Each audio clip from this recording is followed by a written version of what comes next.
get passionate about the things we're passionate about, right? Technologists are passionate about technology and they want to build the best product out there that is like very sophisticated technology. But at the end of the day, if customers are not willing to pay you for that, then it's not sustainable over time. Welcome to 20-Minute Leaders. Just sit back, relax, and learn from the leaders of today. It's a journey. Each one is different, unique, inspiring. Let's get started. This episode is powered by J Ventures, a community-driven VC fund in Silicon Valley in partnership with Leumi Tech and sponsored by Hippo Insurance, Turing, Upwest Labs, and Hillel at Stanford. Welcome everyone to episode 377. I have with me Limor Sinay, Director of Solution Engineering at Akamai Technologies. Limor is an enthusiastic technology leader with extensive experience in enterprise software delivery, operations, and product management, currently a pre-sales director at Akamai Technologies. A graduate of MIT Sloan School of Business, she spent her career building customer technical teams in startups. She also served in the IDF and developed drones for the defense industry. Limor Sinay, welcome to 20-Minute Leaders. How are you? Very good, very good. I'm after my second shot, which makes me super excited. Super excited. Amazing. It's a new age. It's a new world. It's a new age. It's a new world. And where in the world are you talking to me right now?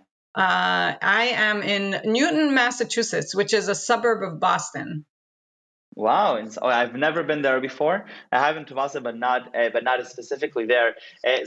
Limor, we have a lot to talk about because both on the technology side and the high-tech side as a pre-sales director at Akamai Technologies, but also a graduate of MIT Sloan School of Business, which is simply incredible. And you've spent a quite meaningful time in your career building customer technical teams within startups. And I'm looking forward to hearing about that, but I'm also looking forward to picking your brain about the ecosystem in general. And as in females in the ecosystem, we're seeing quite dramatic shifts in the recent years. I bet that in many perspectives, in my own, it's not dramatic enough, and it's not fast. It's slow. It's slow. It's painfully slow. You touched exactly on where I was alluding to that, and I look forward to hearing your perspective more on that. And we'll have some fun questions later on, and I'm looking forward to just hearing your journey and picking your brain on these topics. So Limor, take me back a little bit, but before we talk about startups and ecosystem, talk to me about gymnastics. Oh, wow. That was way back. So that was my dream. My real dream was to be an Olympic gymnast. And I trained in the US. I was a New Yorker. And when I got to Israel as a teen, I joined the Israeli national gymnastics team. And I was training actually with Ali Reisman's coach. I don't know. Do you know Ali Reisman from the Olympics? I know by the name, but I don't know why. So she was one of the U.S. One of the U.S. Leaders, won many medals in the Olympics. Quite a remarkable athlete. I trained with her coach, and I didn't quite make it there. Hence why I moved on to technology. It wasn't that good, but it was a fun experience. Wait, but you won 6th place in the Ronrad World Championship. Is that how you say it? Yes, Runrad. So because I wasn't an Olympic level athlete, I had to find another sport. Runrad was the one that found me, and I won 6th place. You'd have to look it up on Wikipedia to know what that is. I'll challenge the group here. I looked it up on Wikipedia. I'm seeing a huge wheel, and it almost looks like a roller coaster. Yes, it is. It's literally, it's kind of a big wheel that you do gymnastics on. And it was a very fun sport. And at least I made it there. Amazing. 6th place in the world. Well, that's a much more than I think I could ever imagine for myself. So congratulations on that. Transitioning more to MIT Sloan School of Business, one of the best business schools in the world, building customer technical teams, tech ecosystem. Tell me a little bit about your journey into the ecosystem and where you're at right now. So I've really spent the majority of my career using technology to solve business problems. And that was even before I came to business school, but certainly after. And I've done that in a variety of ways, whether in the services and the post-sales side of the house or the sales side of the house, and small startups and larger companies in a variety of industries. The one shared passion that I have is always being on the front lines with the customer, because the customer is the essence of the business. You've got to serve those customers. You've got to build products for the customers. The customers have to be willing to pay you for those products. If customers don't exist, it's just not going to work out. So I Limor, will, I'm gonna stop you yeah. already because you're explaining it as if it's not obvious. And you're right, it's not obvious to a lot of people. Why is it not obvious? Why? Because we tend to get passionate about the things we're passionate about, right? Technologists are passionate about technology and they want to build the best product out there that is like very sophisticated technology. But at the end of the day, if customers are not willing to pay you for that, then it's not sustainable over time. I think I'm the 9 out of 10 startups that are not unicorns and they don't make it. And I've never done a big exit. So I think maybe that's part of my scars in terms of you've got to have something out there that customers are willing to pay you for that is sustainable over the long run. Right. So that makes a lot of sense. And you position yourself in the place where you believe, and rightfully so, is the most important centerpiece of the tech ecosystem. But what does it actually mean to serve customers and to be very intentional about that on a very practical and pragmatic level? I think we all need to become better listeners, right? So at the beginning, when you're just a startup, it's really about building the best product out there. I think, when you're super, super small and you just have a handful of customers that you're very attentive, you're listening to every single thing they say and you're putting it right in and you have that like quick response time and that's the energy of the startup. It's you get the feedback, you put it in, you get the feedback, you put it in, and that creates a lot of good energy and a lot of growth and a lot of excitement.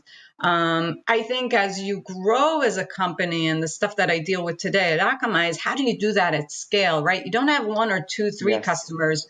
You've got thousands of customers and companies that figure out how to do it well on a large scale. How do you take that same listening and the same feedback and put it in when the operation is much larger is a very difficult thing to do and to do it well. And so, more tangibly now, when we look at companies and we look at teams that are built around this idea of understanding the customers and being the front line for the customers, what as a leader in that domain, what have you learned? What are some things that I, perhaps as a young entrepreneur, soon to be a young founder, really need to keep in mind as I go about, thinking about that aspect of my business?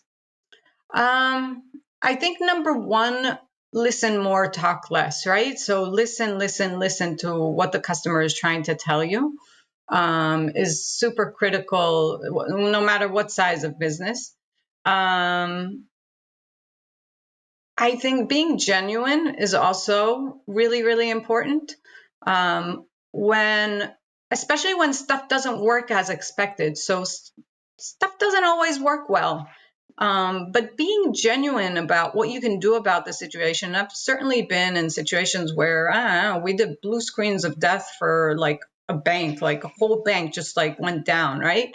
And you can imagine those like really stressful customer situation where customers are really upset about whatever damage you've caused and whatever. Be there.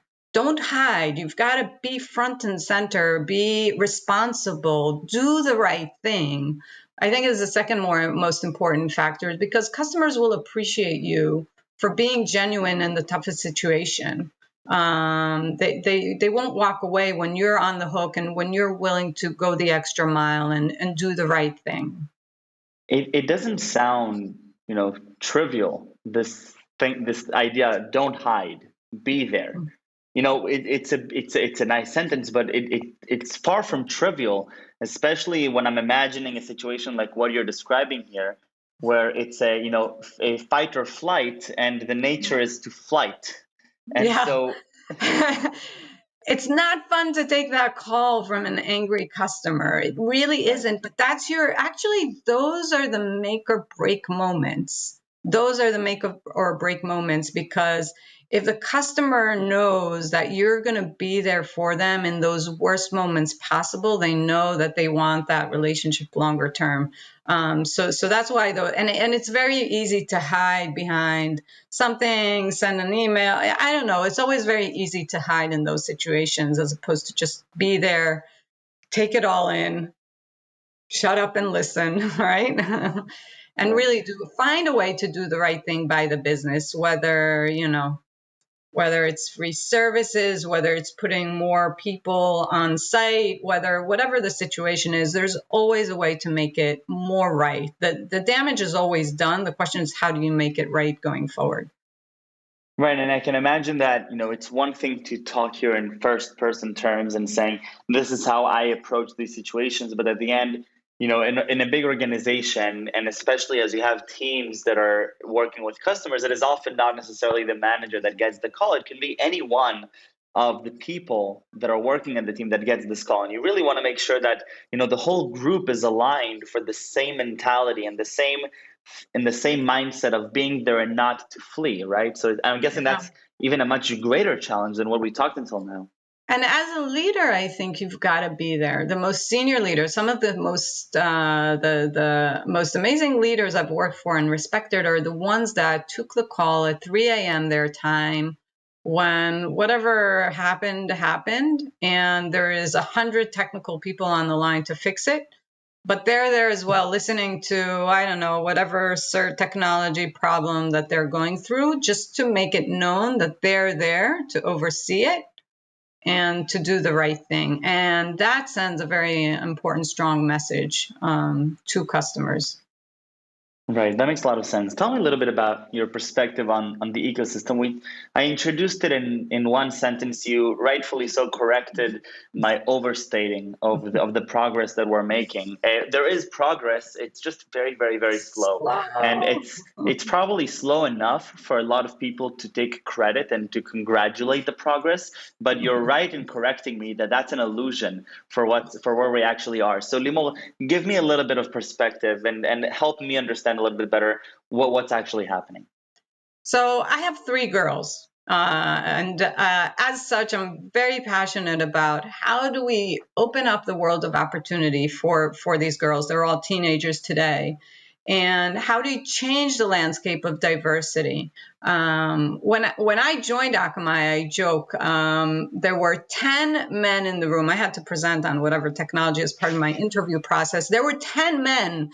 And literally, the first thing I said was, hey, you couldn't find a single woman. It's just like, for pretend we can have her sit here. And I always joke that that's why I got the job.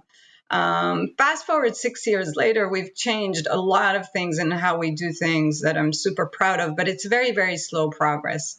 So I really think there is two key elements that we need to change and do better at. One is the element of the pipeline coming in.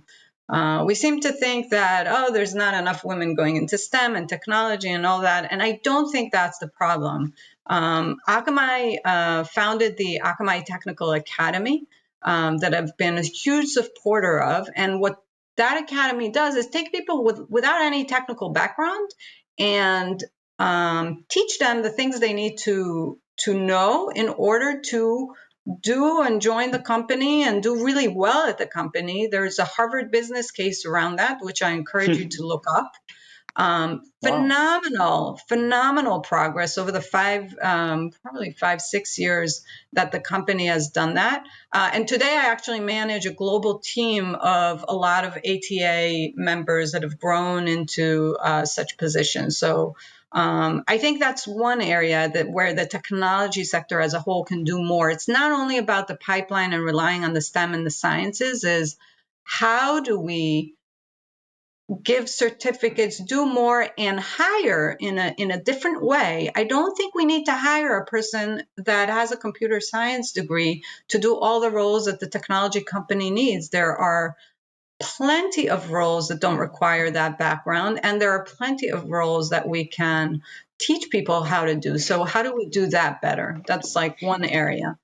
And then the second area is how do we support the progression of women at the higher executive leadership positions, from director to VP to the executive suite.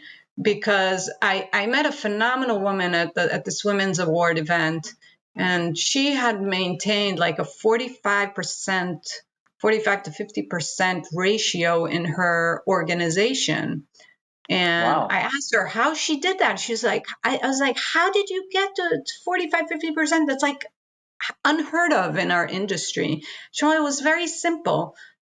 She hired women leaders and kept growing them. And that was her answer. That's all she did. She hired women leaders and kept growing them. So it kind of proliferated through the organization, that kind of focus on diversity and giving more people a chance. So I think those are two areas where I think we can do more. Progress is made, but the progress is very, very, very slow. I think we're still at the Right. 20 something percent, maybe 25. That's still not quite there. And there's It's a not ton of quite 50. opportunity. It's not 50, and we're 50% of the population. So it's just not. 51, Limor. You need to There be the you go. majority in high tech. It's not even, So, it shouldn't even be 50. and those are the jobs of the future. I think that's the second element, is there's so much opportunity there that we've got to make a change there. We've got to make a change there. And I particularly like that second statement because it resonates a lot to a great case study that I read about, talking about venture capital and founding teams and investing more in female founders and in minority founders in general. And one of the findings of the case study was that the one of the real ways to just make it happen is the starting point is to have more females as managing partners of these funds. It's not enough to go to these, to go to these guys that are managing the funds and say you should invest in more women and more minorities, but having women and minorities in leadership positions from the get-go, growing them in the leadership positions, helping them both inspire and help elevate others into that position. I think that's remarkable. What do you really get excited about? What really turns you on when you go to work, either with customers or managing teams or working with elevating people around the world? What really gets you excited? I think I'm just a passionate person in general, and for me, like my latest passion is really this, like this diversity angle, doing more in that, and really growing people. I think maybe that's my biggest passion, is just growing people, giving people the opportunity to grow, and I'm lucky that I get to do that. I love it. What would be one tip that I should take with me in this idea, in this world of growing people? I aspire to be a good leader. I aspire to have the privilege to work with people, in an organization that I will help grow from very young. What do I need to intentionally do in order to help people grow alongside me? Find their strengths. Find their strengths. I fundamentally believe that there are no kind of bad people or bad employees or what have you. I think there's usually just like a wrong mismatch, like a wrong fit to a specific position. Like someone's doing something they're just not intending to do. So when I you love think it. about people, you think about what are they really, really good at? What are they really good at? And then find those roles that are kind of fitting to their strengths. I love it. Limor, thank you so much for coming on. I love this conversation and both hearing your own journey, but also gaining more perspective in the world of growing people and ecosystem in general. I have a few fun questions. Are you ready? I'm ready. Let's go. All right. Number one, what was your favorite subject in school? Math for sure.